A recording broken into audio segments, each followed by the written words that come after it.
What's going on, guys? Welcome back to the channel. Well, welcome if it's your first time here. Anyone that's been paying any attention at all to the economy can easily see that the economy here in the United States, and actually the economies of most nations in the world, are in serious financial trouble. In fact, they are collapsing. We've had, unchecked federal spending. We've had unchecked money printing. They just keep raising the national debt and keep printing and spending and throwing that currency into the system. They want to crash the system so they can bring in this new digital currency, this new economic system. But this video isn't about all that. I've talked about that before on this channel. This video is about how you can actually survive, the things you should be doing right now to prepare for this economic collapse that is definitely coming. Okay, guys, I'm going to be going over, each step, but not in any particular order.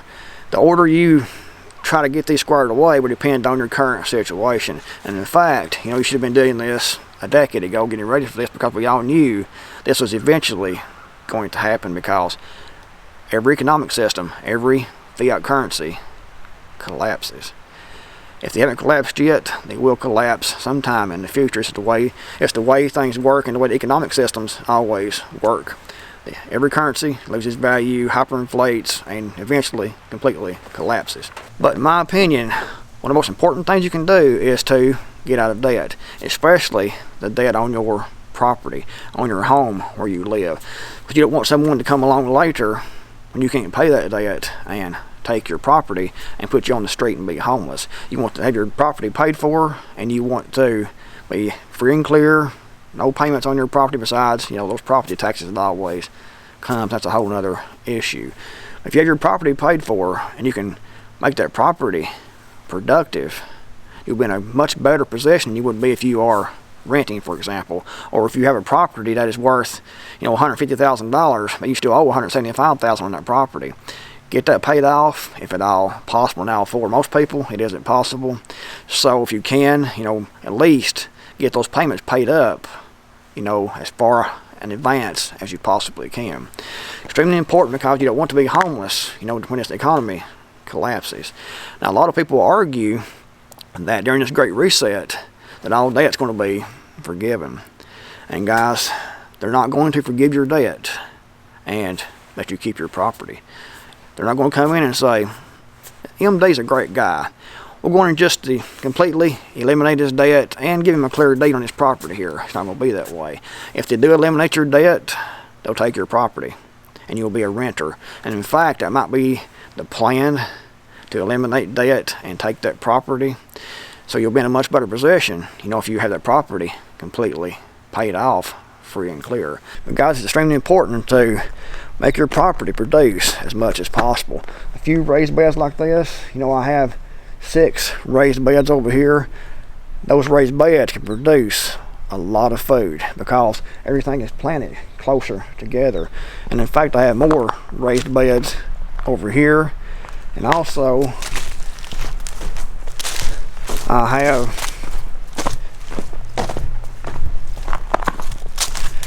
fruit trees over here. As you can see, apple trees, and down here I have another garden area that is about 35 foot long by about 20 foot wide. I have chickens for eggs and meat. So guys, everything you can to make your property more productive will go a long ways to increasing your survival. So the first 2 things I recommend is get your property paid for, get your home paid for, get out of debt, and make that property produce. Make that property produce as much as possible as far as your food goes and as far as your energy goes. Make that property productive, make that property produce. I also suggest, investing in some precious metals. Gold, silver, for example, but especially silver. And in my opinion, the mercury dimes are one of the top investments because, they are small and it's easy for most people to figure out, what they are, how much they are worth, and it's in a small enough, a small enough amount that it's easy to exchange, a few of these for the goods and services that you need. Whereas if you had, a ounce bar of gold, for example, it's going to be more difficult to exchange that for, something that has the value of, a couple of these mercury dimes. So these smaller weights of silver is great, and the mercury dimes, I think, is one of the best investments that you can make. Also, any junk silver coins, Liberty dollars and things like that, but to me, I like the mercury dimes for a multitude of different reasons. So get your currency out of the banks. Again, it's not financial advice. This is just a guy here in his basement talking to a camera, thinking out loud. So currency out of banks, get that where you can get your hands on that. You can have that when you need that, and you won't get that just locked up in the banking system or taken away at some point. And of course, food storage is extremely important. Buy up, stockpile as much food as you possibly can, and keep that food rotated on a first in, first out basis. If you buy that now, you'll be paying today's prices for that instead of paying the price it's going to be 6 months from now. So right there is a huge advantage. And when the shelves are empty, when the supply chain is broken down, you'll be stockpiled, you'll be stocked up, you'll be ready to go. No need for you to go out and try to find what you need, because you already bought that, already have that on hand, and you bought that at prices, now compared to what it'll be 6 months, a year from now. So it's, any way you look at it, having a good food storage is a huge plus, and will go a long ways to ensuring survival. And a way to defend what you have. You need to have firearms. You know how to use those. You need to have ammunition, cleaning supplies, training. You need to run drills on how to protect your property, because as the economy collapses and gets worse, crime will continue to get worse and worse. So have a way to defend yourself. Now there's huge arguments of what gun you should buy. Should it be, a handgun, a shotgun, or a rifle? And it depends on who you are, depends on your skill levels, depends on what you need that for. If you want something for concealed carry, then a handgun is going to be your best bet, obviously. It's not going to be going out and buying a shotgun or an AR-15 or something like that, because it's more difficult to conceal. However, if you're on a farm or a small homestead and you want something to forage with, something to protect your crops with, something to protect your livestock with, like your chickens, from hawks and things, then a good pump action 12-gauge shotgun with, some number 4 shot put back, number 6 shot put back, some buckshot put back, some slugs put back, will be very versatile and will allow you to protect your property, will allow you to forage, will allow you to protect your chickens and things like that, from those predators. So a shotgun, 12-gauge pump action shotgun, would be best in that situation. However, like I said, if you want that to carry concealed, then a handgun, of course. It will depend on the situation that you're in, depend on your training, it will depend on, the laws in your area and things like that. So look at what you need and buy what you need. Preferably, you have a handgun, you'll have a .22 rifle, you'll have a shotgun, you'll have something like an AR-15, for example, for self-defense. You'll have 5 or 6 different firearms that will perform 5 or 6 different tasks. It's difficult to find, one gun that will do everything. However, a 12-gauge pump action shotgun, in my opinion, comes really close.